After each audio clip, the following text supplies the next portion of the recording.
माँ चाहे तो बच्चे को जो है क्या हैवान, शैतान भी उसको बना, राक्षस आदि भी उसको बना सकती है। जैसे माँ उसको संस्कार देगी बच्चों को, वैसे ही संस्कार बच्चे को पढ़ते हैं, वैसे ही वह बनता है। ठीक है ना। और कहते हैं कि यदि हमें बच्चों को संस्कार करना है, बच्चों को कुछ सिखाना है, तो उसके पहले हमें स्वयं सीखना होगा, स्वयं संस्कार होना होगा। ठीक है ना।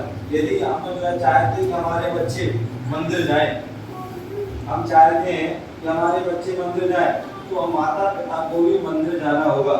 हम चाहते हैं कि हमारे बच्चे जो है धर्म करें, तो माता पिता को भी धर्म करना आवश्यक है। हम चाहते हैं कि हमारे माता बच्चे जो है झूठ ना बोले, तो माता पिताओं को भी बच्चों के सामने झूठ नहीं बोलना है। हम चाहते हैं कि हमारे बच्चे चोरी ना करें, तो माता पिता को भी बच्चों के सामने चोरी नहीं करना है। हम चाहते हैं कि बच्चे जो है अपशब्द गाली गलौज ना करें, तो वह बच्चों के सामने गाली गलौज ना करें। हम चाहते हैं कि बच्चे ना लड़े झगड़े ना, तो अभी माता पिता भी बच्चों के सामने लड़े झगड़े ना। हम चाहते हैं कि बच्चे जो है बच्चों के ऊपर किसी प्रकार के कोई गलत संस्कार ना पड़े, कोई गलत आदत ना आए, तो उसके लिए माता पिता को भी जो है गलत आदत आदि गलत काम नहीं करना होगा, तभी जो है बच्चों पर अच्छे से। अन्यथा क्या होगा, यदि माता पिता गलती कर रहे हैं तो ध्यान रखना नियम से बच्चे भी गलती करेंगे, क्योंकि कहते हैं बच्चे सिखाने से कम सीखते हैं, बच्चे सिखाने से कम सीखते हैं, देखने से ज्यादा सीखते हैं। यदि माँ जो है पिता की जेब से पैसे निकाल रही है, तो ध्यान रखना बच्चों को सिखाना नहीं पड़ेगा, बच्चे भी माँ के पर्स में से या पिता के पर्स में से पैसे निकालेंगे। पर माँ जो है पिता से झूठ बोल रही है या पिताजी झूठ बोल रहे हैं, तो बच्चों को झूठ बोलना सिखाना नहीं पड़ेगा, बच्चे स्वयं झूठ बोलना सीख जाएंगे। पिताजी यदि जो है जर्दा खा रहे हैं, बीड़ी पी रहे हैं, शराब पी रहे हैं, तो जो है बच्चे भी जो है वह करना सीख जाएंगे। माता पिता यदि मोबाइल चला रहे हैं, माता पिता फास्ट फूड खा रहे हैं, तो ध्यान रखना बच्चों को सिखाना नहीं पड़ेगा, बच्चे भी अपने आप जो है मोबाइल चलाएंगे, बच्चे भी अपने आप जो है फास्ट फूड आदि खाएंगे। तो हम तो यही कहेंगे कि जो हमारी माता है वो स्वयं संस्कारित हैं, धार्मिक हैं, अच्छे ज्ञान का अर्जन किया है, और वही ज्ञान तुम्हारे लिए है प्रदान कर रही, उन्होंने गुरुओं से सीखा है और वही ज्ञान तुम्हारे लिए दे रही है। तो ये आपका सौभाग्य है, ये आपका बच्चों का सौभाग्य है कि आपके लिए ऐसी माताएं मिली हैं, ऐसी आप समाज में जन्म लिया है कि जहाँ पर इतनी अच्छी माताएं होती हैं कि बच्चों के प्रति कि जो है हमारे बच्चे धर्म में लगें, हमारे बच्चे जो है आगे संस्कारित हों और अच्छा जीवन जिए। उसके लिए यहाँ पर जो है शिविर, संस्कार शिविर, बोले संस्कार ही जीवन में महत्वशाली होते हैं, और संस्कार प्राप्त करने की कोई उम्र नहीं होती, चाहे वो बच्चे हों चाहे बूढ़े हों, सभी जो है अच्छे संस्कार को प्राप्त कर सकते हैं। तो संस्कार ही जीवन को महान बनाते हैं। आपने देखा है, आप कहाँ बैठे, नीचे बैठे, और महाराज लोग ऊपर बैठे, क्यों बैठे? क्योंकि महाराज जो है उन्होंने जो है मुनि पद के संस्कार प्राप्त किए। क्या किए? मुनि पद के संस्कार प्राप्त किए हैं, महाव्रतों का पालन कर रहे हैं, इसलिए वो महाव्रती हैं, महापुरुष हैं, इसलिए जो है यहाँ पर बैठे, ऊपर बैठे हैं, और तुम लोग जो अभी नीचे बैठे हो, क्योंकि तुमने अभी वो संस्कार प्राप्त नहीं किए। भगवान जी मंदिर में बैठते हैं और हम उनके दर्शन करते हैं, उनकी पूजा करते हैं, ठीक है ना। क्यों करते हैं? सामान्य देखा जाए वो तो एक पत्थर है या एक धातु है, लेकिन जो धातु पत्थर जिस समय थे उस समय हमने उनकी पूजा नहीं की, उस समय हमने उनकी पूजा नहीं, लेकिन आज उन पर जो है पंच कल्याणक प्रतिष्ठा के माध्यम से गुरुओं ने उनमें मंत्र की जो है संस्कार किए, तो आज हम उनको बड़े श्रद्धा से भक्ति से उनको पूजते हैं। तो ये संस्कार का ही प्रभाव है। बोले दो व्यक्ति होते हैं, एक बच्चे जो है धार्मिक संस्कार वाला होता है, संत बनता है, और एक बच्चा जो है क्या होता है, दुर्जन जो है शैतान बन जाता है। तो जो संत बनता है उसका हम सम्मान करते हैं, उसको हम विनय करते हैं, और जो शैतान बनता है उसको जो है हम जो है उसकी निंदा बुराई आदि करते हैं, उसको अनेक प्रकार के कष्टों को भोगना पड़ता है। कहने का तात्पर्य यही है कि हम सभी यहाँ पर बहुत अच्छी तरह से मन लगा के यहाँ पर जो है धर्म की जो है संस्कार को प्राप्त करें, क्योंकि यही संस्कार आपके लिए जीवन को सुखद और जो है सुंदर और आपको जो है श्रेष्ठ और महानता की ओर ले जाने वाले होते हैं। आज हम सभी यहाँ पर बैठे हैं, आज हम यहाँ पर बैठे हैं तो निश्चित ही मैंने भी, हम लोगों ने भी किसी ना किसी माँ से, बहन से वो संस्कार लिए हैं, पाठशाला के माध्यम से, संस्कार शिविर के माध्यम से, तब आज जाकर हम यहाँ पर बैठे हैं। हम आप लोग भी चाहते हैं कि हम भी ऐसी ऊंचाइयों को प्राप्त करें, ऐसे जीवन में उन्नति और तरक्की, उत्थान और विकास करें। तो उसके लिए जो अच्छे अच्छे संस्कार को धारण करें। ये आपके लिए बहुत बहुत मंगल आशीर्वाद। कभी भी आपके नगर में कोई भी साधु संत आते हैं, हमें उनके दर्शन करने जाना चाहिए, उनके जो पूजन, उनके जो दर्शन करें, उनके उपदेश सुनें और उनकी जितनी हो सके सेवा करें। जब भी कोई साधु संत आते हैं, प्रयास ये होना चाहिए कि जो है हम मुनिराज को लेने जाएं, और जब भी जाते हैं तो उनको हमें छोड़ने जाना चाहिए। और कम से कम एक बार जरूर, यदि महाराज रुकते हैं 2, 4, 5 दिन, हफ्ता भर, महीना भर, तो एक बार कम से कम उन मुनिराजों के लिए आहार आदि जरूर जो है देना चाहिए। और बच्चे हैं, अगर मुनिराज हैं तो जो है, जो बालक हैं, उनको उनकी भैया बेटी आदि भी करना चाहिए। और जो लड़कियां हैं, और यदि माता जी आती हैं तो उनकी भैया बेटी हाथ पैर आदि दबाना चाहिए। इस प्रकार से संस्कार होते हैं। जब भी कोई आपके नगर में मुनिराज आते हैं तो आपको क्या करना चाहिए, एक प्रार्थना जरूर बोलना चाहिए, ठीक है ना।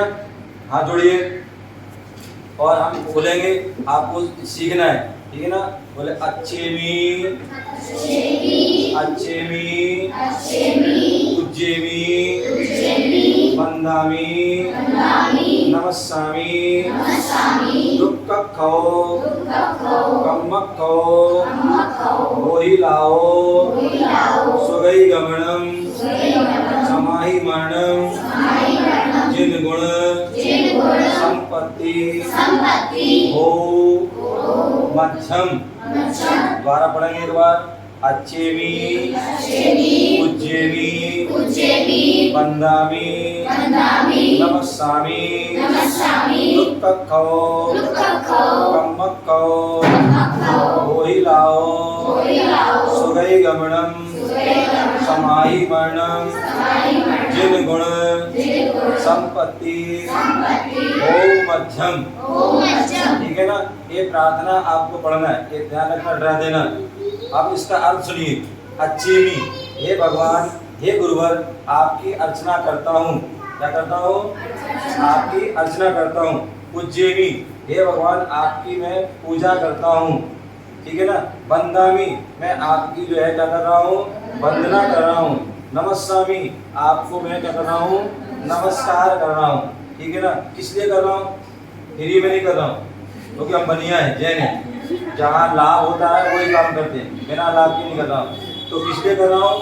आपकी अर्चना, पूजा, वंदना, नमस्कार क्यों किए मैं? दुक्कखो, बोले हे भगवान, मैं अनादिकाल से दुखी हूँ, संसार गति में दुख भोग रहा हूँ, तो वो दुख, मेरे दुख दूर हो। एक नहीं, सारे दुख दूर हो। क्या हो?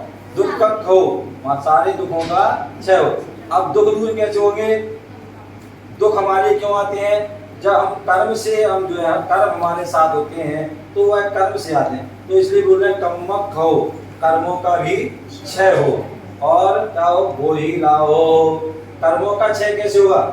केवल कर्म का क्षय हो, कर्मों का क्षय हो, कर्मों का क्षय कहने से कुछ नहीं होगा। उसके लिए हमें प्रयास करना पड़ता है। आप चाहते हैं कि हमें भूख लग रही, भूख लग रही, भूख लग रही, तो क्या भूख कहने से क्या आपका पेट भर जाएगा?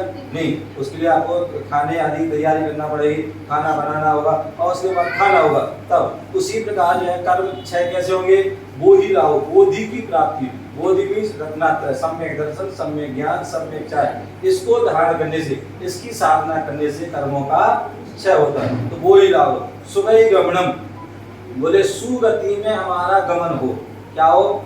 अभी तक हम जो है दुर्गति में, खोटी गतियों में, जहाँ पर हमें दुख ही दुख है, ऐसी गतियों में, मनुष्य गति, त्रियंच गति, देव गति, नरक गति, इसमें ही दुख भोग रहे हैं। तो बोले हमें सुगति, सुगति मतलब अच्छी गति, मतलब जो पंचम गति से कहते हैं, और पंचम गति होती मोक्ष गति, सिद्ध गति, ऐसी वह सुगति में हमारा गमन हो। सुगई गमन, समाहि मरणम। और सुगति में गमन कब होगा?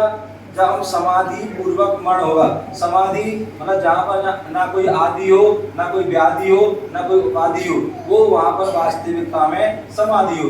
जहाँ पर जो है कसाय और शरीर को क्रश किया जाता है वो समाधि संलेखना होता है। तो ऐसी समाधि समाधि मनम समाधि पूर्वक मन हो।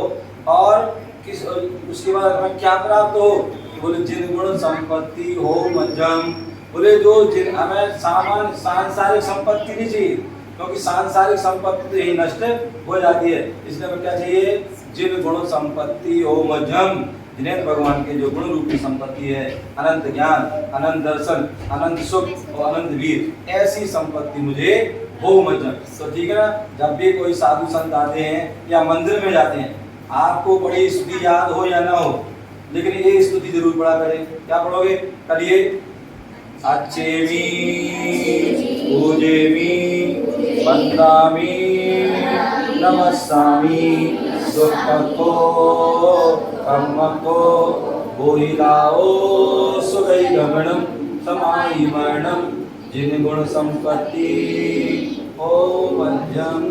तो ये प्रार्थना हमें भगवान के सामने और गुरुओं के सामने बोलना चाहिए। वो उसके बाद जो है 3 बार जो है गवासन लगा करके, क्या नमस्कार, ठीक है ना, गवासन कैसी होती है, बोले एक ऐसे पैर मुड़ करके जो है भगवान को सिर झुका करके हाथ पूरी जमीन में करके और करना नमोस्तु नमोस्तु नमोस्तु 3 बार ये करना चाहिए। और जब गुरु के पास जाते हैं, जब नमोस्तु करते हैं तो फिर 3 बार पूछना चाहिए।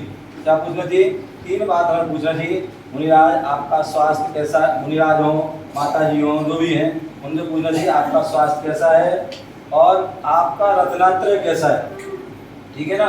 और तीसरी बात, यदि हम जो है 10-11 बजे के बाद आते हैं सुबह, तो हमें क्या बोले 11 बजे से 5 बजे के पहले पूछना चाहिए आपका आहार कैसा हुआ, ठीक है। और यदि विहार करके आए तो पूछना चाहिए आपका विहार कैसा हुआ, ठीक है ना।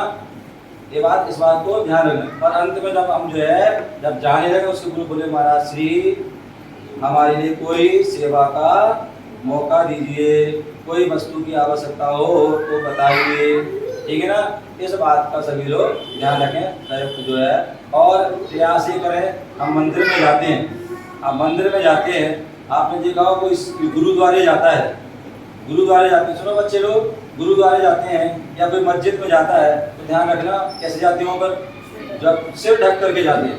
क्या करते हैं, मंदिर में जो गुरुद्वारे जाते हैं या मस्जिद में जाते हैं तो सिर ढक के जाते हैं। यहाँ हम 3 लोग के नाथ के पास जा रहे हैं या गुरुओं के पास जा रहे हैं तो ध्यान रखिए, जो महिलाएं हैं या बच्चियां वो अपने सिर ढाकें, और बच्चे भी हैं तो वो भी रूमाल आदि से सिर ढाक के हमें जाना चाहिए। और दूसरा, कभी भी जो है मंदिर में जाएं तो या गुरुओं के पास जाएं तो पैर आदि धो के जाएं, और जुराब मतलब मोजे पैरों में जो है नहीं होना चाहिए। इस बात का सभी लोग ध्यान रखें। जय बोलो महावीर भगवान की जय। बहुत बहुत मंगल आशीर्वाद। 9 बार नमो कान पढ़े सभी लोग।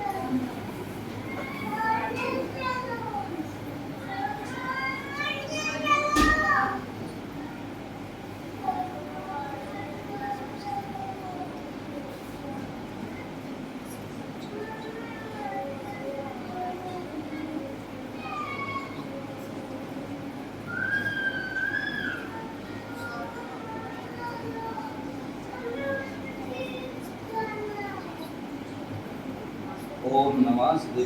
चलिए सभी बच्चे थोड़े बाहर चले और मराठी के बिहार में